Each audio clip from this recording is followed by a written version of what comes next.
우리가 잘 아는 말씀인데요. 예수께서 빌립보 가이사라 지방에 이르러 제자들에게 물어 이르시되 사람들이 인자를 누구라 하느냐 이르되 더러는 세례 요한, 더러는 엘리야, 어떤 이는 예레미야나 선지자 중에 하나라 하나이다.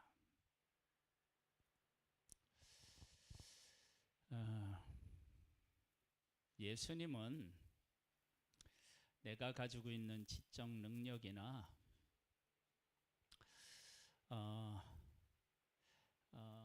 뭐 이렇게 사람으로부터 배워서 예수님을 아는 게 아니에요.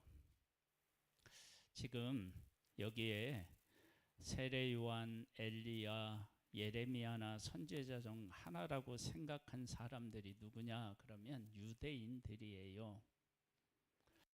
하나님을 모르는 사람이 아니고 하나님을 아는 사람들이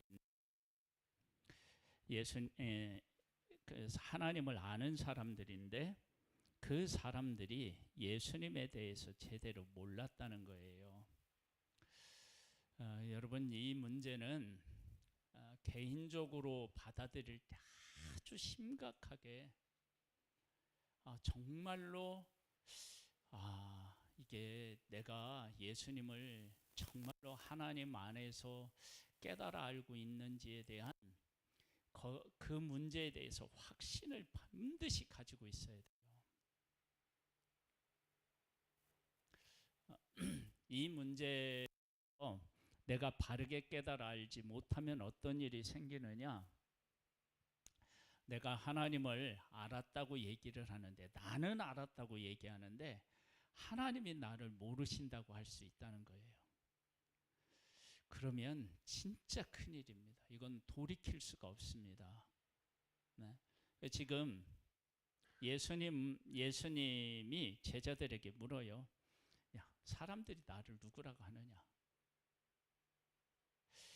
그 이야기를 물어보는 거 의도가 어디 있느냐? 그러면 내가 너희들에게 나를 아는 은혜를 베풀었는데 그 은혜 아래서 사람들의 영향을 받아서 사람들이 얘기하는 나로 알고 있느냐, 아니면 예수님이 베풀어 주신 은혜 안에 거해서 예수님을 바르게 알고 있느냐라고 하는 것에 대해서 그 제자들로 하여금 고백하기 위한 것이 아닌가 하는 생각을 해봅니다. 아무리 뛰어난 훌륭한 목회를 하고 있어도 예수님이 어떤 분이신지를 모를 수 있어요. 여러분, 독일 같은 곳에서는요, 나라는요, 목사가 있고요. 목사가 있어서 성도들에게 설교를 하는데 예수님의 십자가와 부활을 안 믿는 사람이 있어요. 그 독일에 있는 목사들은 월급이 어디에서 나와요? 나라에서 나와요. 공무원인 거예요, 공무원. 그래서 그걸 어떻게 전하느냐? 지식으로 전하는 거예요, 지식으로. 그러면 그 일이 저 서구에 있는, 유럽에 있는 그런 목사들에게만 있는 일이냐? 아니에요. 우리에게도 있을 수 있어요. 얼마든지 그런 일이 있을 수 있습니다. 지금 AI 시대인데요. AI가 저보다 훨씬 더 설교를 잘할 수 있습니다.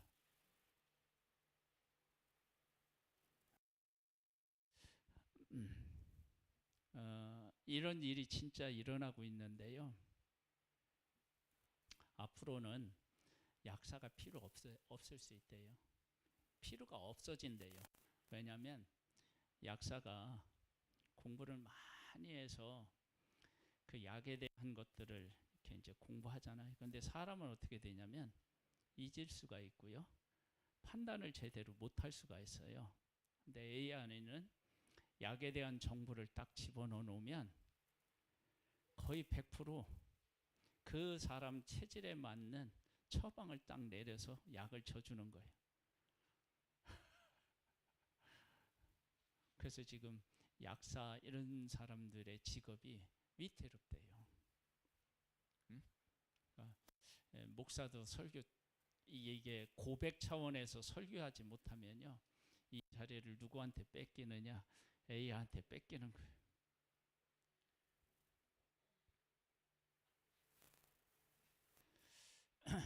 그럼 목사는 또 이럴 때 어떻게 대처해야 되느냐?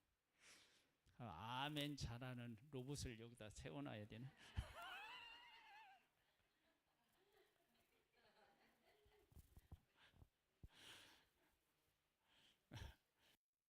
잖아요. 네. 지금 내가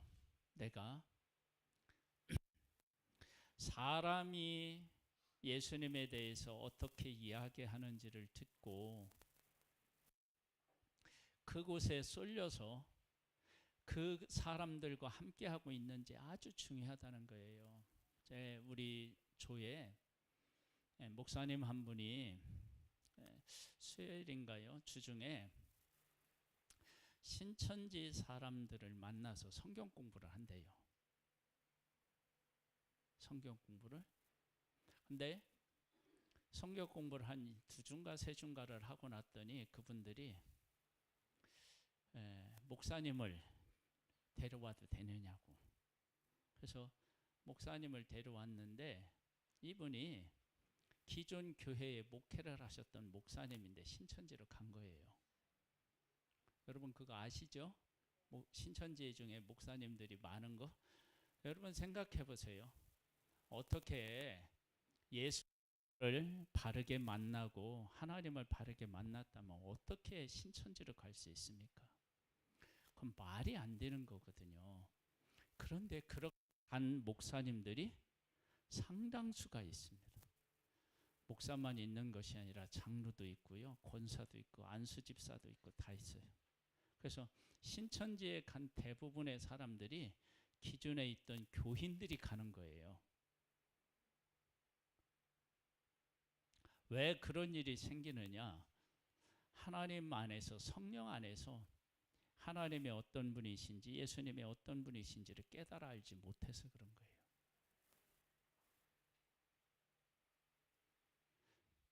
우리가 교회에 다니고 있고 하나님에 대해서 예수님에 대해서 알 수는 있지만 하나님에 의하여서 그분이 어떤 분이신지를 깨달아 하는 문제는 또 다른 문제예요. 그래서 여기에 보면 뭐라고 나왔느냐?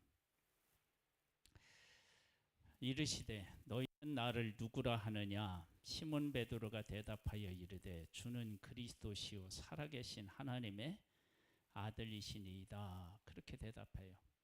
예수님은 하나님이시며 사람입니다. 그 얘기예요. 그러니까 예수는 그리스도라고 하는 이야기를 지금 고백하는 거예요. 그 일에 대해서 예수님이 뭐라고 말씀하시냐면 예수께서 대답하여 이르시되 바요나 시몬아 네가 복이 있도다. 이를 네게 알게 한 이는 혈육이 아니요 하늘에 계신 내 아버지시니라. 여러분 내가 예수님이 어떤 분이신지를 알았다 그러면 하나님께서 나에게 가장 소중한 은혜를 베풀어 주신 거예요. 그런데 그렇다면 내가 예수님이 하나님의 아들이시라고 하는 것을 믿고 있는 것을 어떻게 내가 점검할 수 있느냐? 그게 중요할까요? 내가 하나님이 나에게 예수님을 알게 하셨구나 라고 하는 것을 어떻게 할 수 있느냐? 그럼 위에 있는 내용하고 밑에 있는 내용하고 연결시켜 보면 답이 나와요. 위에 뭐라고 했냐면 사람들이 예수님을 뭐라고 했다고요? 세례 요한이나 엘리야나 선지자 중에 하나라고 생각하고 있었어요. 그런데 예수님의 제자들은 예수님이 하나님으로부터 온 하나님의 아들이시다라고 하는 것을 알았다고요.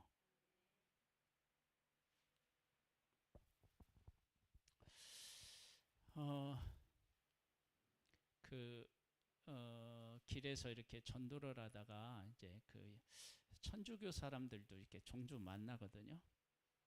이제 그 사람들이 하는 이야기를 들어보면 많은 사람들이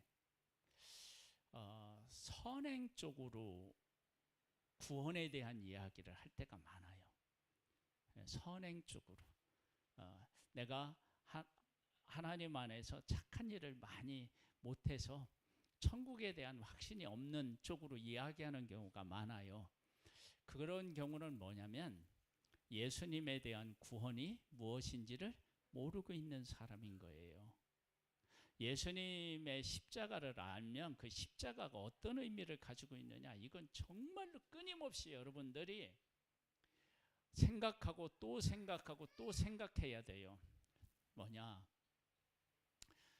하나님이 우리를 하나님을 닮은 존재로 만들었는데 아담과 하와가 선악과를 따먹어서 범죄해서 하나님하고 원수가 되었어요. 그래서 이제 우리 스스로는 하나님 앞에 나아가려고 하는 마음도 없고요, 나아갈 수 있는 의로움도 없어요. 그런데 하나님은 여전히 우리를 사랑하셔요.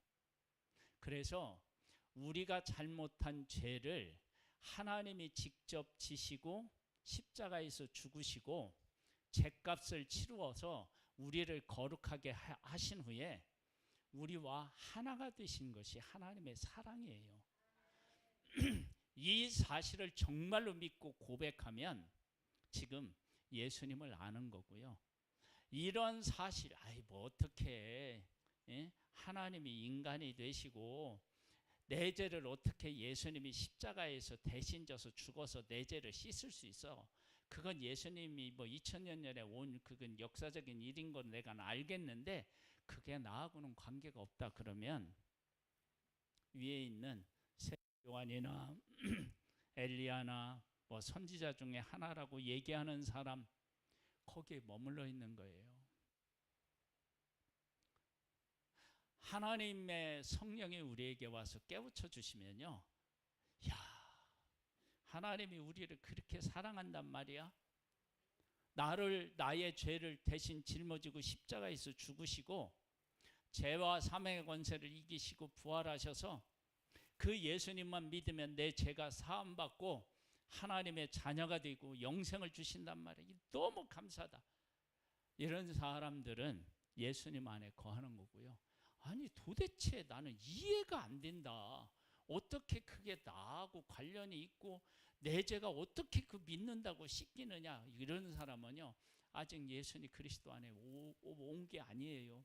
이런 마음이 들거들랑요 하나님 앞에 나와서 정말 통곡하며 울어야 돼요. 하나님, 정말 이 문제로 울어야 돼요. 하나님, 나로 하여금 구원에 대한 확신을 주세요. 여러분, 교회 다니면서 구원에 대한 확신이 없이 살아가면 이것만큼 낭비가 어디 있겠습니까?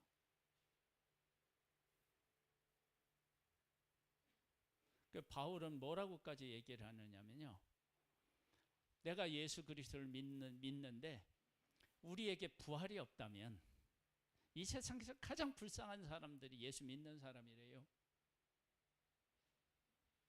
그렇다면 예수님의 부활을 믿는 사람은 이 세상에서 어떤 사람이에요? 가장 행복하고 복 있는 사람인 거예요. 여러분, 이 복음이 정말로 나에게 믿어져야 된다니까요. 우리 성도님 한 분 한 분이 믿어질 수 있게 되기를 소망합니다. 그 다음에서 뭐라고 얘기를 하시느냐면,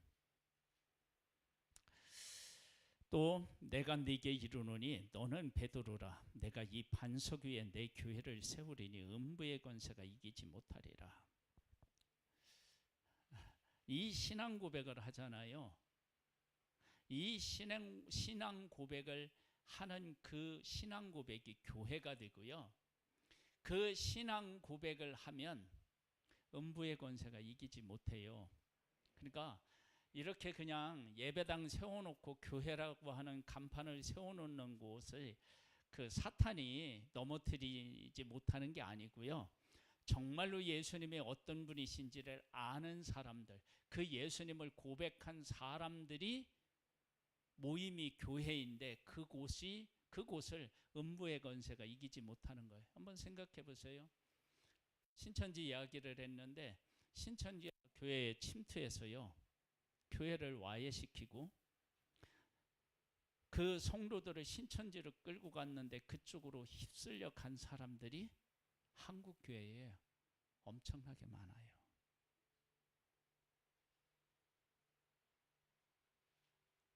왜 그런 일이 일어났을까요? 깊이 들어가 보면 이 복음 위에 교회가 서 있지 못한 거예요. 여러분, 이 복음 안에 교회가 서 있으면 어떤 일이 생기느냐? 여러분, 신천지가 들어오면요, 하루아침에, 지금은 뭐냐, 신천지라고 다 밝히는데요, 얼마 전까지만 해도 안 밝히고 침투해서 뭐 했느냐, 충성을 해요, 교회에. 그래서 교회의 요직을 맡고 교회의 그 약점이라든지 목회자의 약점이라든지 막 이런 것들을 다 이렇게 캐내서 그것을 가지고 성도들을 공격해요. 여러분 한번 생각해보세요. 공격할 때 진짜 내가 예수 그리스도 안에 있는 사람이면 교회에 대해서 서로 막 이렇게 저기 할 수는 있어요. 우리 목사님 왜 그러신지 모르겠다, 잠깐 그럴 수는 있는데, 진짜 교회를 해하려고 하는 마음으로 교회를 공격하는 것과 인간적으로 이렇게 느껴서 한 번씩 이렇게 하는 것하고는 다를 거 아니에요. 그래서 교회를 정말로 그렇게 공격하는 그 공격을 내가 들었어.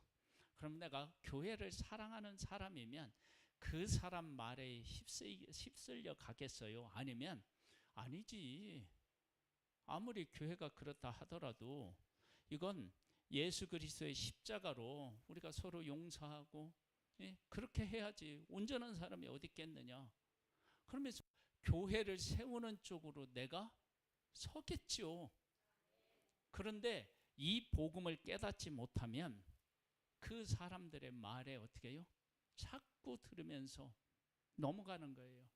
그렇게 해서 넘어간 교회가 많은 거예요. 여러분, 내가 정말로 예수 그리스도를 구주로 고백했다면 교회가 부족한 부분이 있고 목사가 부족한 부분이 있고 성도들이 부족한 부분이 있다 할지라도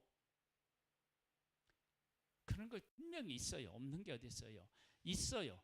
그런데 그 있는 것을 예수 그리스도께서 우리를 위해서 십자가를 지신 것처럼 내가 그 연약한 것을 지고 짊어지고 그것을 위해서 기도하고 더 사랑을 베풀려고 하는 그런 쪽으로 가는 사람은 십자가 안에 들어온 사람이고요. 교회를 막 이렇게 공격하는데 맞아 우리 목사님 뭐 사랑 하던데 사랑도 없고 막 이러면서 함께 맞장구 쳐서 교회를 와해시키면 지금 이 안으로 들어오지 못한 거겠죠. 여러분, 교회는 어디에 세워지느냐? 반석 위에 세워져요. 창수가 나도 흔들리지 않아요. 그러면 내가 예수 그리스도를 구주로 고백하면 내가 어디 위에 서 있는 거예요? 반석 위에 서 있는 거예요. 옆에 있는 사람들이 교회를 공격할 때 내가 거기에 휩쓸려서 교회를 공격하지 않는다고요. 요즘에는요, 법이 제가 그런 걸로 알고 있는데 우리 가족이 어떤 죄를 지었어요. 그때 법정에서 내가 걔는 안 그랬다고, 우리 집 사람 중에 그런 사람이 없다고 그렇게 증언하는 거에 대해서 법적으로 어떻게 지금 하고 있어요? 에? 채택이 안 돼요. 왜냐하면 가족은 어떻게 해요? 잘못해도 내가 그를 어떻게 해요? 보호하려고 하는 게 있잖아요. 여러분, 교회가 예수 그리스도의 몸이고 내가 거기에 속한 지체라면 교회를 그렇게 보고 사랑하는 거예요. 여러분, 이런 교회에 신천지가 왔다 그러면 교회를 허물어뜨릴 수 없겠죠.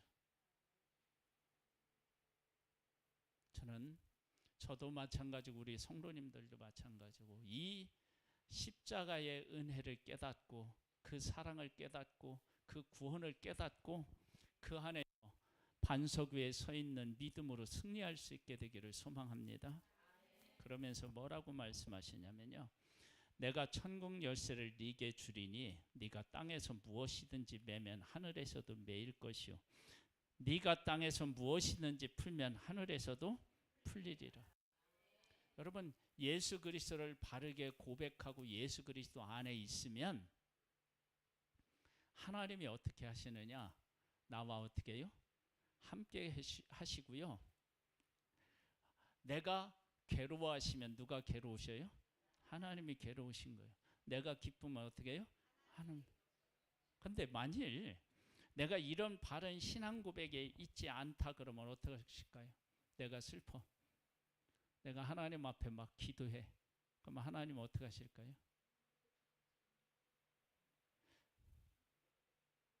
여러분, 내가 하나님을 하나님으로 바르게 고백하지 못하는데 하나님이 우리 기도를 들어주실 필요가 사실 없는 거예요. 내가 하나님이 어떤 분이신지 예수님이 어떤 분이신지를 바르게 알고 고백할 때 우리의 삶이 하나님하고 이렇게 묶여진 삶이 되는 거예요. 우리 아멘이 막 제가 이제 지금까지 한 내용들은요. 이 얘기를 하고자 해서 지금까지 했어요. 한번 보겠습니다. 20절로부터는 이렇게 나와요. 이때로부터 예수 그리스도께서 자기가 예루살렘에 올라 장로들과 대제사장들과 서기관들에게 많은 고난을 받고 죽임을 당하고 제3일에 살아나야 할 것을 제자들에게 비로소 나타내시니라.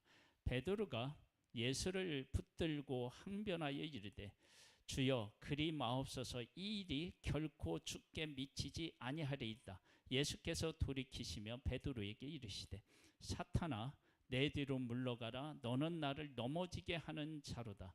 네가 하나님의 일을 생각하지 아니하고 도리어 사람의 일을 생각하는도다 하시고. 우리의 신앙 고백이 하나님의 선물이에요. 그 선물인 걸 어떻게 할 수 있느냐? 주는 그리스도시요 살아계신 하나님의 아들이시니다라고 베드로가 고백했는데 그 고백을 했더라면 예수님이 어떤 분이신지를 바르게 깨달아 알고 예수님이 십자가를 지신다고 하셨을 때 예수님 우리를 위해 이 땅에 오셨고 십자가를 우리 죄를 위해서 지시니 너무 감사합니다. 저도 그 일에 함께 할 수 있도록 도와주세요. 뭐 이런 기도를 했겠죠. 그런데 베드로가 예수님이 십자가를 지신다는 이야기를 듣고 나서 뭐라고 하냐면 안 됩니다. 좀 전에 주는 그리스도시요 살아계신 하나님의 아들이라고 고백했잖아요. 하나님이 그렇게 깨닫게 해 주신 거예요. 그런데 하나님의 은혜를 입지 않은 상태에서 십자가, 예수님의 십자가 얘기를 하니까 어떻게 돼요? 이해를 못하는 거예요. 그러니까 주는 그리스도시요 살아계신 하나님의 아들이라고 고백한 것이 누구의 선물인 걸 알 수 있어요? 선물이에요. 여러분, 내가 주는 그리스도 살아계신 하나님의 아들이라고 고백한 게 가짜가 아니에요. 진짜예요. 그런데 그것이 내가 깨달아 알고 고백한 것이었다면 예수님이 십자가를 지실 때 예루살렘에 가서 십자가를 지신 일도 어떻게 해요? 알아야죠. 그것도 알아야죠. 그런데 그렇게 아는 것이 내 능력으로 아는 것이 아닌 게 어디에서 드러나느냐? 예수님이 십자가를 지시겠다고 하시니까 베드로가 어떻게 해요? 안 됩니다 그래요. 그러니까 하나님이 보여주신 만큼만 어떻게 해요? 안 거예요. 나중에 이들이 마가다락방에서 기도하고 성령이 임해서 그들의 눈을 밝히 열어주셨을 때 십자가를 어떻게 해요? 바르게 깨달아 하는 거죠. 그러니까 내가 믿음으로 지금 바라보고 믿음으로 살아가고 있는 것은 하나님이 나에게 베풀어 주신 가장 큰 은혜를 나에게 지금 주신 거예요. 그렇다면 그 믿음을 그 귀한 것으로 내가 여기면 어떤 일이 생기느냐? 이 세상의 것에 대한 보는 관점이 달라져야 돼요.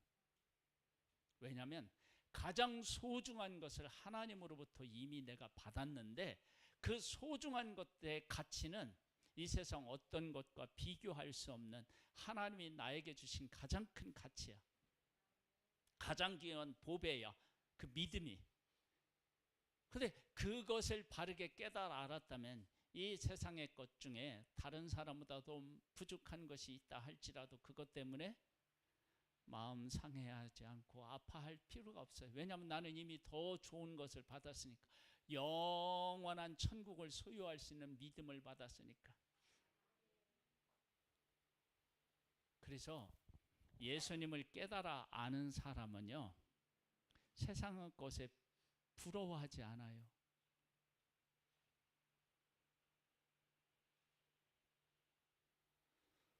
더 좋은 것을 나는 이미 받았으니까.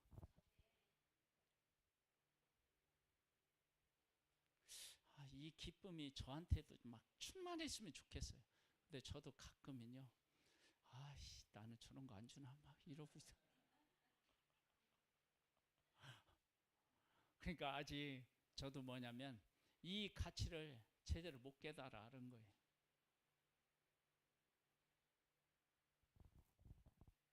그래서 지금 베드로가 주님의 길을 막는 모습을 통해서 베드로와 제자들에게 뭘 말씀하고 계시느냐 그러면, 야, 주는 그리스도시요 살아계신 하나님의 아들이라고 너희들이 고백했지.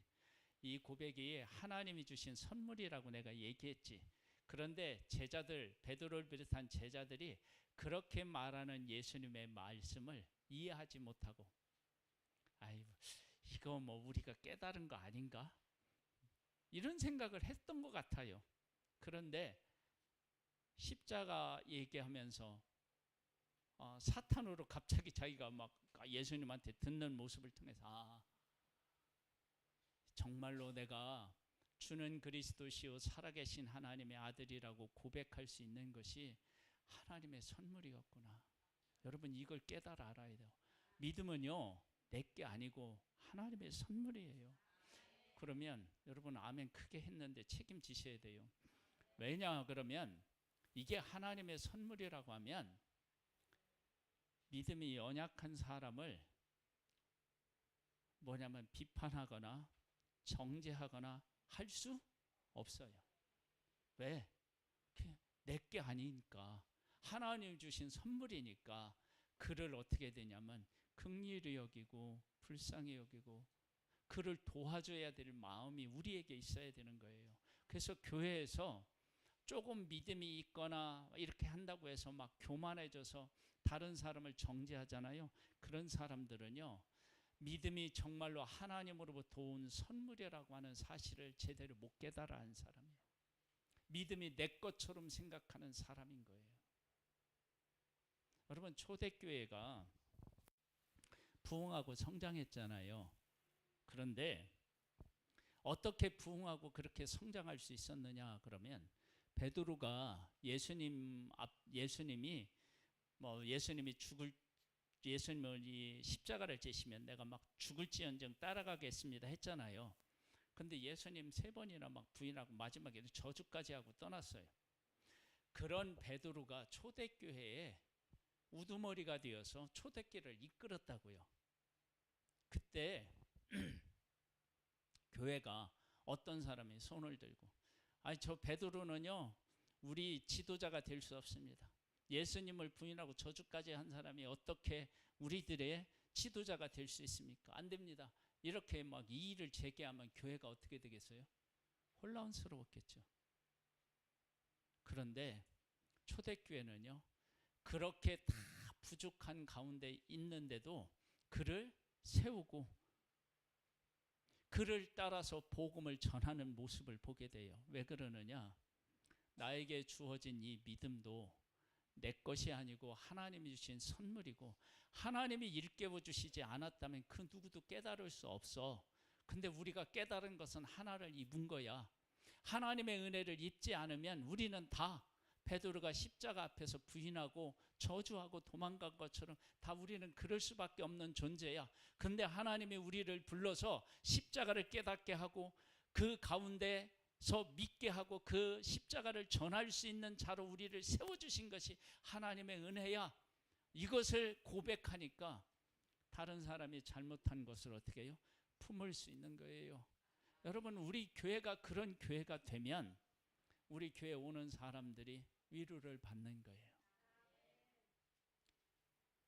그런 교회로 우리가 아름답게 세워서요, 우리 교회에 오는 사람들마다 십자가의 은혜를 깨닫고 그 가운데서 기쁨을 누리고 하늘의 것을 누리는 그런 사람들이 많아질 수 있습니다. 주님의 이름으로 축복합니다. 축복합니다. 하나님 감사합니다. 우리를 통해서 하나님의 사랑을 깨달아 하는 사람들이 많아질 수 있게 되기를 소망합니다.